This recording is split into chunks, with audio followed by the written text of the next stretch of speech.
Hari ini adalah hari yang sangat spesial untuk Jakarta karena ini adalah Hari Jadi Jakarta ke-497.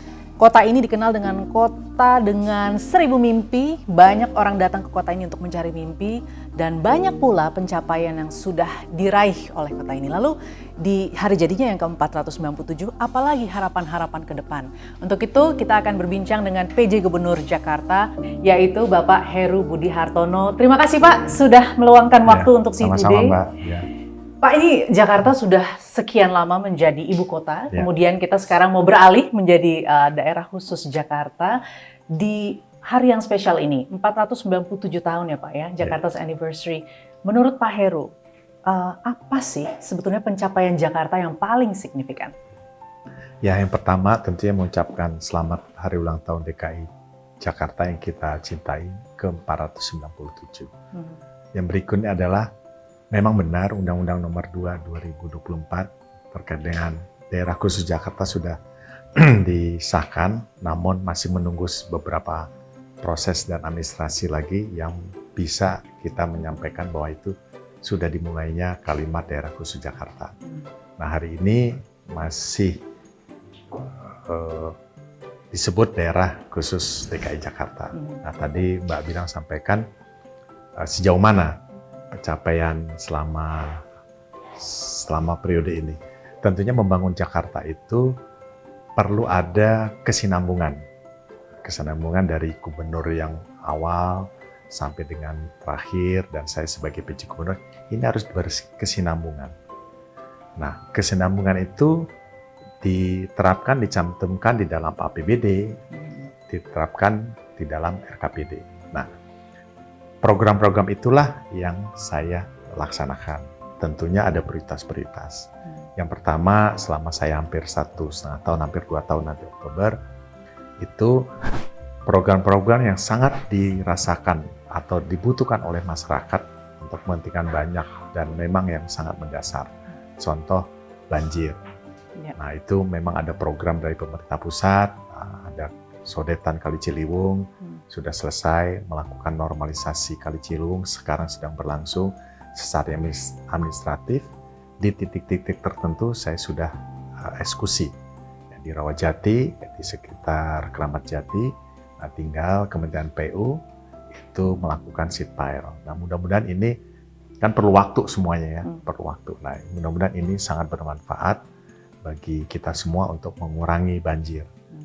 Tidak menghilangkan, tetapi mengurangi ya. Nah, berikutnya juga terkait dengan penanggulangan banjir, adanya penambahan waduk, situ. Ya. Berikutnya juga harus ada resources-nya atau tambahan lainnya, yaitu rumah pompa. Ya. Rumah pompa di titik tertentu sudah berjalan dengan baik dan kami akan tambahkan di 2025. Nah, berikutnya adalah LRT saya teruskan, lanjutkan sampai dengan Manggarai. Harapan saya setelah ini selesai, nanti di 2025 akhir, 2026 bisa masuk ke Duku Atas. Sehingga warga Bekasi yang sekitar Pulau Gadung, Jakarta Timur, dia menuju kota, itu bisa menggunakan LRT dari Pegangsaan 2 sampai dengan Duku Atas. Nah, terkait dengan Transjakarta juga begitu, bahwa namanya berkesinambungan dan kita harus investasi di dalam transportasi, yaitu ya pembaruan meremajakan kendaraan-kendaraan bus yang ada supaya warga nyaman, kira-kira seperti itu, Mbak. Nah, terkait juga mengenai kebutuhan air bersih yang sebenarnya ini adalah salah satu pokok utama permasalahan DKI yang memang harus diatasi. Kalau menurut saya, kalau kita tidak berkelanjutan, Jakarta rawan krisis air. Nah, itu kami melalui PAM sudah memproyeksikan itu sampai kurang lebih 2030, memperbaiki semua sarana prasarana termasuk menambah. Jadi di titik tertentu ada pembangunan sekarang pipa-pipa besar, itu dalam rangka kita ke depan bisa memberikan kebutuhan air bersih bagi warga Jakarta. Jadi kalau misalnya dilihat sebetulnya cukup banyak ya, cukup kompleks gitu ya permasalahan di kota ini. Karena memang ini kan kalau boleh disebut adalah kota mimpi untuk seluruh masyarakat Indonesia. Kalau kita sadari gitu ya dari tahun ke tahun sepertinya semakin ada saja yang datang ke kota Jakarta gitu. Nah kalau dari sudut pandang Pak Heru yang Pak Heru rasakan juga tuh sebetulnya dari pembangunan yang selama ini dibuat, baik itu pembangunan fisik, pembangunan psikis, dan juga mungkin pembangunan dalam segi budaya gitu ya. Yang mana yang kira-kira memberikan peningkatan pada kualitas hidup masyarakat Jakarta? Ya. Yang pertama, kualitas sumber daya manusia harus terus diperhatikan, ditingkatkan. Baik itu sumber daya manusia, baik itu dari pendidikan, baik itu dari sarana prasarana sekolahnya, baik itu dari gizi. Ini kan sumber daya manusia adalah modal kita, bangsa ini atau masyarakat Jakarta untuk bisa ke depan maju.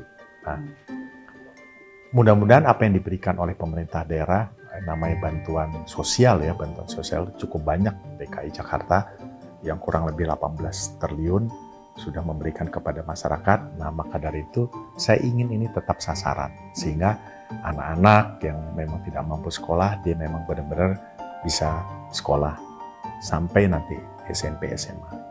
Nah, nanti dia bisa bekerja juga di Jakarta sebagai tenaga profesional mengisi bisnis yang ada. Nah, begitu juga mentalitas. Nah, mentalitas itu juga perlu, baik itu orang tua, ya kan, bapak ibunya, anak-anak, ini juga harus diisi. Nah, maka dari itu sangat penting membangun masyarakat yang memang sadar bahwa gizi dari awal itu penting, pendidikan dari awal itu penting. Nah, di sisi lain, kesehatan. Di bidang kesehatan juga sangat penting. Tadi pagi saya baru mengunjungi Rumah Sakit Cengkareng. Ternyata ada perubahan kesehatan di Jakarta. Nah, ini juga harus menjadi perhatian kami. Kalau kita lihat orang yang stroke itu kan rata-rata sudah berumur. Ternyata tadi pagi saya temukan anak-anak ini umur 18 tahun sudah stroke. Kenapa dia? Maaf nih, karena terlalu banyak main game. Nah, ini juga pembangunan mental juga. Pembangunan mental. Ya. Ini kan tantangan ya, tantangan teknologi yang memang mau tidak mau dia pegang gadget. Nah, ini perlu pengawasan orang tua. Nah, pergeseran ini harus menjadi perhatian kami di bidang kesehatan. Ternyata stroke di Jakarta itu adalah momok yang pertama. Yang kedua, diabetes. Nah, ini juga harus dibangun di bidang kesehatan. Sehingga nanti masyarakat ke depan yang tadinya kami canangkan misalnya Jakarta, kota global, ini bisa memenuhi semua kebutuhan nanti kalau memang daerah khusus Jakarta sudah memang harus mandiri Jakarta, ya masyarakat juga harus sudah siap dari berbagai lapisan. Oke, kalau gitu kita sekarang coba melihat kota Jakarta nih, ketika sudah tidak lagi menjadi ibu kota, kemudian sudah ada Penajam Pasir ya yang akan menjadi ibu kota di IKN sana nanti. Bagaimana kira-kira challenge kota ini, Pak? Saya bisa memahami mungkin nantinya traffic di Jakarta mungkin agak sedikit kurang karena banyak yang pindah ke sana gitu ya. Kemudian juga dari segi bagaimana kita mengaktifkan investasi supaya tetap masuk ke kota ini, apa daya tarik Jakarta nantinya? Maka dari itu harus dipersiapkan sejak dini. Contoh, saya menggaungkan dengan teman-teman pejabat terkait, itu memang harus ada kegiatan-kegiatan yang keramaiannya, crowd-nya luar biasa. Nah, untuk bisa memutar ekonomi. Misalnya contoh besok di tanggal 23 Juni ada Jakarta International Marathon. Itu kan ada 13.000 peserta. Dari 13.000 itu kan muter ya. Hotelnya penuh. Lantas mereka bisa berbelanja, mempromosikan Jakarta. Nah, ini event-event seperti ini yang saya ingin terus ada berkelanjutan dan nambah. Nah, begitu juga infrastruktur yang sudah lengkap saat ini, yang tentunya terus bertambah, ini harus dijaga supaya nanti investor itu masuk, investasi ada di Jakarta dengan kemudahan-kemudahannya, ada MRT, ada LRT yang tadi saya sampaikan, ini daya tarik juga. Begitu juga kota Jakarta yang memang harus daerah-daerah tertentu ditata. Nah, ini juga menjadi tantangan yang fondasi saat ini harus kita, arahnya sudah harus ke depan. Misalnya nanti ada gubernur baru, saya tidak tahu siapa, ya ini harus sudah berpikir ke sana bahwa Jakarta harus bisa mandiri. Tidak mungkin bantuan dari pemerintah pusat seperti saat ini, tidak mungkin, karena pemerintah pusat akan memikirkan ibu kota, ya kan? Nah, ada bantuan, tetapi mungkin terbatas. Maka dari itu, misalnya perjalanan kotanya harus kami sesuaikan 20 tahun ke depan. Lantas bagaimana mengenai pendidikannya, mengenai kesehatannya, mengenai keamanannya. Ya, ada Forkopimda, itu harus berbicara juga ke depan. Jadi kota Jakarta akan menjadi kota investasi, kota pusat budaya, kemudian juga tadi MICE gitu ya, karena banyak event-event yang ingin diaktifkan di kota ini gitu. Mungkin yang terlintas di pikiran saya sekarang, Pak, ketika nanti Jakarta sudah lagi tidak menjadi ibu kota gitu ya, kemudian bagaimana sih kesiapan masyarakat kita gitu untuk menjadi kota global? Global itu kan bukan hanya di adanya MRT, adanya LRT, kemudian Transjakarta, ada TOD yang sudah mulai diciptakan di Parcels Jakarta, tapi juga mindset orang Jakarta gitu. Gimana kita bisa catch up dengan itu? Ya, ini salah satu program, misalnya contohnya yang memang pemerintah daerah harus touch up itu, harus menyentuh. Misalnya tadi masyarakat harus sadar, oh saya tinggal di Jakarta, berarti Jakarta ini ekonomi harus jalan. Salah satunya apa? Harus aman. Aman bagaimana? Ya anak-anak sekolah ya belajar, tidak perlu tawuran kan gitu kan. Oke, yang berikutnya, oh saya sadar Jakarta ini infrastruktur sudah lebih lengkap dari kota lainnya di Indonesia. Maka harus dirawat. Harus tidak buang sampah sembarangan. Ini kan mental. Nah, ini harus disosialisasikan. Harus sadarlah masyarakat. Nah, sentuh-sentuhan itu bisa melalui program contohnya dari Dinas UMKM. Kita harus ajarkan mereka tata cara berjualan yang bersih, yang sehat, yang tidak perlu menggunakan sesuatu yang menyebabkan kanker kan seperti itu. Ini tugas pokok Dinas UMKM. Begitu juga Dinas Kebudayaan yang tadi membangkitkan kebudayaan, kebiasaan masyarakat. Semua harus bersentuhan. Pariwisata juga seperti itu. Nah, berikutnya ya pendidikan. Pendidikan harus menyentuh dari SD, SMP, SMA. Bahkan kalau bisa anaknya itu bisa membawa sesuatu kepada orang tuanya. Misalnya, Pak, Bu, kata guru, kita nggak boleh buang sampah sembarangan, kan seperti itu. Harus ada yang menginfluence itu. Maka dari itu, saya menerapkan kepada seluruh guru di Jakarta, itu 5 menit guru itu, atau sampai 10 menit, begitu pagi masuk, 1-2 anak dipanggil, ditanya. Harus wajib cerita. Apa ceritanya? Ya apa saja yang dialami 24 jam sebelumnya. Misalnya contoh, Pak saya nggak bisa tidur, mama saya sakit, sudah ada yang mengatasi nggak? Itu kan menginfluence keluarga. Begitu juga seorang ibu juga harus bisa menginfluence anaknya, bapaknya. Nah kira-kira gitu. Pembangunan mental moral yang harus bisa bersama-sama. Kan di sini juga ada rekan-rekan kita, ada Muhammadiyah, ada NU. Kita juga bisa sama-sama mereka untuk membangun kesiapan mental masyarakat Jakarta menuju kota global yang memang nanti harus mandiri. Oke, kalau kita lihat konsep tahun ini Pak, atau tema tahun ini kan kota global berjuta pesona. Nah itu artinya apa Pak? Ya gini, mempersona itu kan punya daya tarik. Daya tarik terhadap Jakarta. Kota global berjuta pesona. Nah ini yang harus diangkat.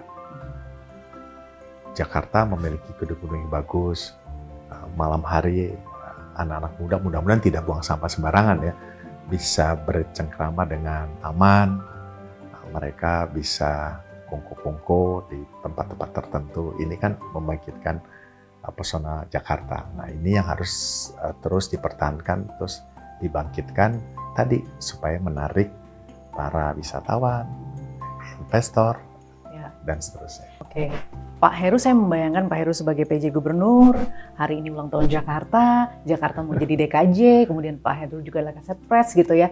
Jugglingnya seperti apa, Pak? Bulan-bulan ini, hari-hari ini adalah bagi saya yang tersibuk. Memikirkan keberlangsungan kota Jakarta, ulang tahun DKI Jakarta yang ke-497. Di sisi lain, tantangan yang saya harus hadapi adalah mengurus harus sukses terkait dengan hari ulang tahun Republik Indonesia, baik itu di Jakarta maupun di IKN. Sampai akhir Agustus pasti luar biasa sibuknya. Oke. Jadi harus saya bagi. Hari ini saya siang, pagi tadi di DKI Jakarta sampai sholat Jumat. Siang ini saya maraton mengurusi kesiapan HUT RI. Ya, jadi saya harus positif supaya saya sehat terus kan, Iya. mengurusi berbagai tantangan yang harus Kompleksitasnya. saya jalani. Harapan untuk kota ini, Pak? Harapan ke depan adalah Karena lagi anniversary ke-497 harapan ya. saya adalah Mm-mm. Jakarta ini adalah tempat yang aman untuk kita tinggal, Ya. tempat aman yang kita untuk berbisnis, tempat aman yang untuk berwisata, tempat aman yang untuk bersekolah. Kira-kira seperti itu. Siapa yang harus melakukan ini? Pemerintah daerah dan kita semuanya. Kita semua. Kita semuanya. Jakarta ini adalah milik kita semua. Pak Heru Budi Hartono, terima kasih Sama-sama. banyak. Sekali lagi selamat untuk Kota Jakarta, Selamat 497 tahun, dan sukses untuk kota global berjuta pesonanya. Terima kasih. Sukses Jakarta untuk Indonesia. Sukses Jakarta untuk Indonesia. Banyak sekali yang harus kita pikirkan dari Kota Jakarta, tetapi yang pasti sudah ada harapan-harapan ke depan, dan mudah-mudahan kota global berjuta persona akan bisa terwujud. Dan itulah tadi wawancara dengan PJ Gubernur Jakarta Bapak Heru Budi Hartono. 3 Hour News Show masih akan berlanjut, jadi jangan kemana-mana.